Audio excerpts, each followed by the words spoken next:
On the 25th of August 2025, now the young man you're seeing on my side was arrested by the EFCC on the dictate of the American FBI on a case of fraud, popularly known as Yahoo Yahoo.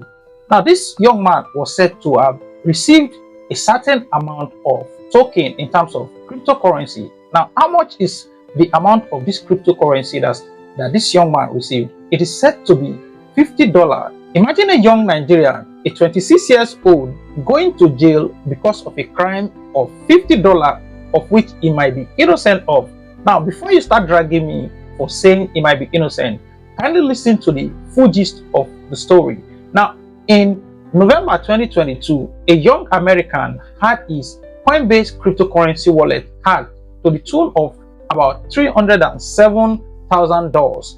Now, the young man reported the case to FBI, and FBI beamed their searchlight on what could be wrong, what could have led to the disappearance of this cryptocurrency. Now, they decided to contact so many cryptocurrency exchanges, including Binance, and they got to realize that a certain amount was transferred to a particular wallet, which you're seeing on the screen. And Binance, gave FBI the KYC of that particular wallet. Now, KYC means know your wallet. Know your customer. And for those of you who are into cryptocurrency, who come online to say, if you do transaction with cryptocurrency, it is not traceable. Let me tell you, you can only be invisible for a while until a vested interest is interested in your case. That day, you will know that you're just like a golden fish that has got no hiding place. The reason why I said the young man might be innocent is for those who are into cryptocurrency trading. Now, there's this P2P trading in Binance, of which you use to buy coin or sell coin. Now, imagine that the person you're buying a particular coin from is selling it to you from an account that has been hacked. Definitely, you on the other side, innocent, you're just doing your normal transaction because you need this coin or USDT or whatever, and they are selling a stolen item to you.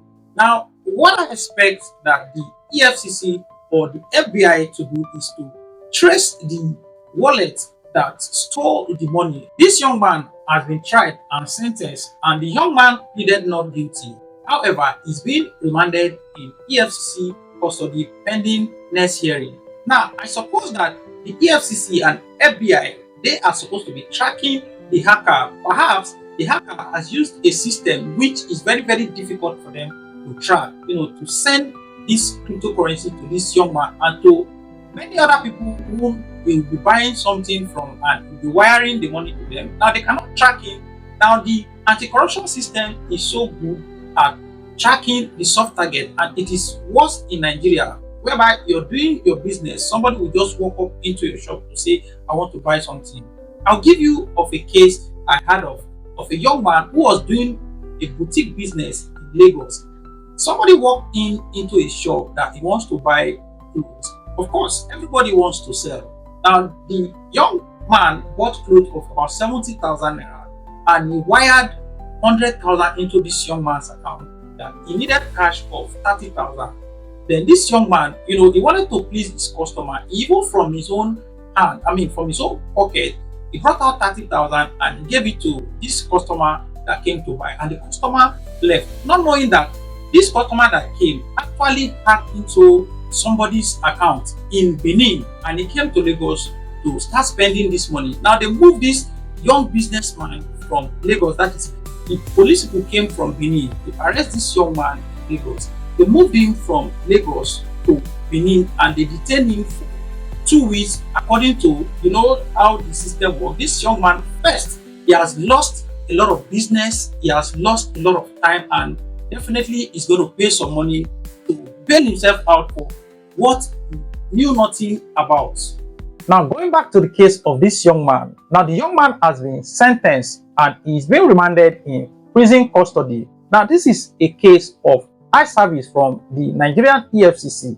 Now, supposing the case were to be reversed and the money stolen happens to be that of a Nigerian, and the person that stole the money happens to be an American citizen, will the EFCC petition the American FBI so that they will now jail the American citizen? Of course, you all know the answer, that it is never going to happen, or it is future impossible tense. Now, I'm beginning to believe that the EFCC is set up primarily to chase Yahoo boys, while the people that are stealing big money, of which EFCC was set up because of them, they are working freely. For example, the case of Orji Uzokalu, the case of Yahya Bello. We all know that Yahya Bello never spent a day in prison, despite the fact that he stole billions. Now, going back to this young man case again, the best that the EFCC or FBI should do is to look for the person that stole the money. They should be able to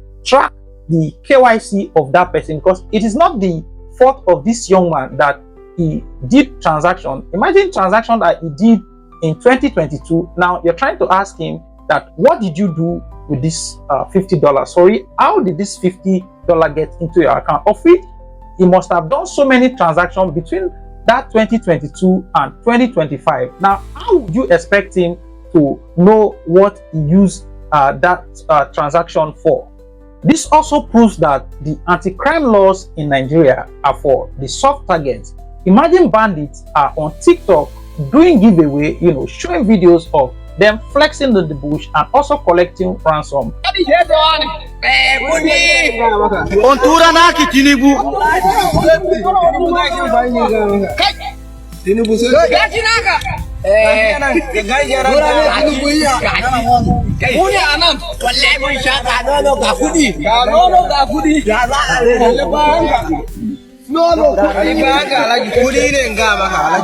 Of which these people are making use of mobile phones, and the telecommunication network can easily track them, and even their location can easily be tracked, but nothing is being done to them. I've also heard cases of people that are selling cars who bought cars from proceeds of kidnapping. These kidnappers, they go there, they buy something, they use the proceeds from kidnapping to transfer money into this car dealer who is innocently doing his business. At the end of the day, the car dealer, before you know it, will end up spending 4-5 years in prison without any trial. Meanwhile, the main thief is inside the bush doing his business and still conducting more kidnapping.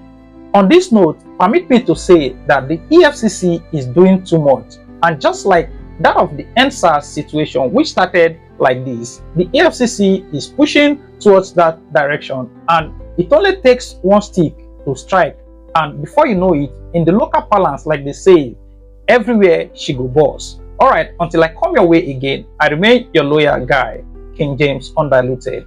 I'll see you next time.